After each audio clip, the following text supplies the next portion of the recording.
Good morning, crafters. I just wanted to show you how I made these carrot bags, and if you go to the end of the video as well, there's an alternative if you don't have similar material to what I'm using here with the lace. But have fun and happy Easter, everyone.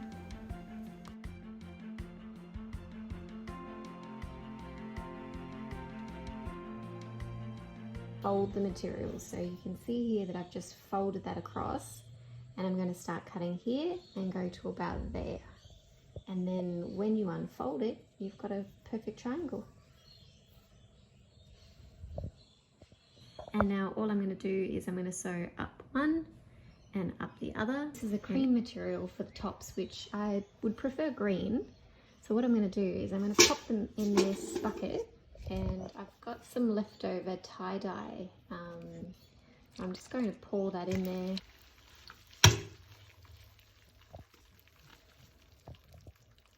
Yeah, I think that'll be nice and sweet. Here's the carrots all finished.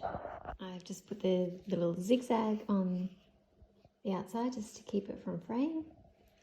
And then I've also cut my dyed green pieces, and I'm about to work out how to sew them on, and then put the, I've also found this ribbon that I can use. And then I'm going to sew along this line, and I'm going to try very hard to keep that piece out of it because this one needs to be loose, not actually attached hard down there. So when it comes time, I will fold that slightly out of the way, and so I can sew in a straight line down there. And then I'll also finish it with a little bit of a zigzag on the end. There we go, so that's all done, and I've managed to keep that little fluffy piece from getting caught up, so I'm going to turn it in the right way.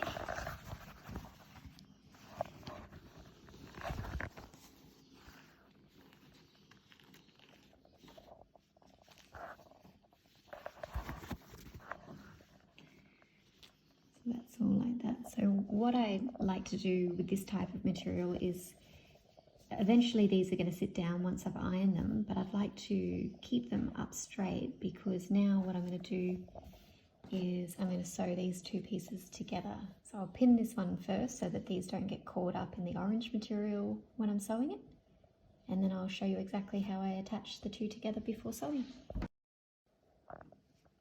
So this is the carrot in the right way.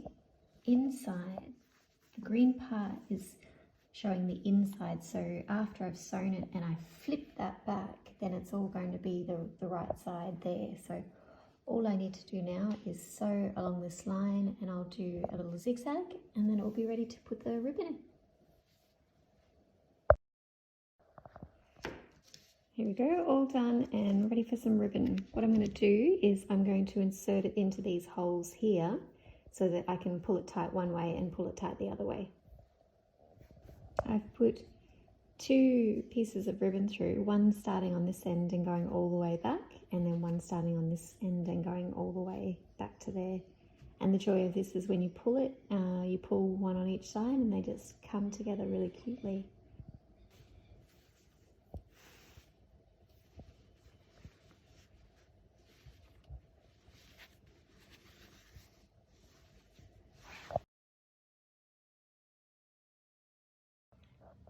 I just wanted to add to this video to say that you can pretty much use any material that you can find. It's unlikely that you'll find, you know, the same exact lace that I had, so I thought I'd just add a little bit where, you know, you've got your triangles, so you can make them out of any piece, and you can pretty much cut any lace, any material, anything you like. Even I thought that I'd show you that you could do like a little zigzag and just do the zigzag finish on that. If you dyed that all green, it'd be really cute, like the tops of the carrot. So be creative, but it's pretty easy to do from there, because all you need to do is sew this to that, and then you can sew just a little, you see how I've got that ledge there.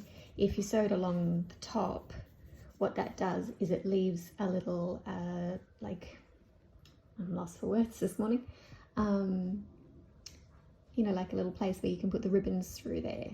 my lace was really cool because I was able to do that, but it was very time consuming. So if you're after something a lot quicker, than this would be straight through with the ribbon and then straight back. So if I was making it out of plain pieces of material like this, what I'd do is I'd make my triangle, I'd make my top, I'd flip it to the top there, and then I'd sew along there and sew along there, and then this would be one piece, and I would put it like that, and then like that, and then I would sew from the bottom up to here. I'd leave a tiny 1 centimeter gap before sewing this, and then along here leave a tiny 1 centimeter gap, and then sew up here. And then when you turn it inside out, it's all the right way, and you'd just be able to put the ribbon in and it'd be done. I actually think this way would be a lot easier than trying to work with the lace like I did, and having to, you know, leave pieces out and whatnot. So yeah, just thought I'd throw this in the video as well to show you that there's lots of different options of making the same thing.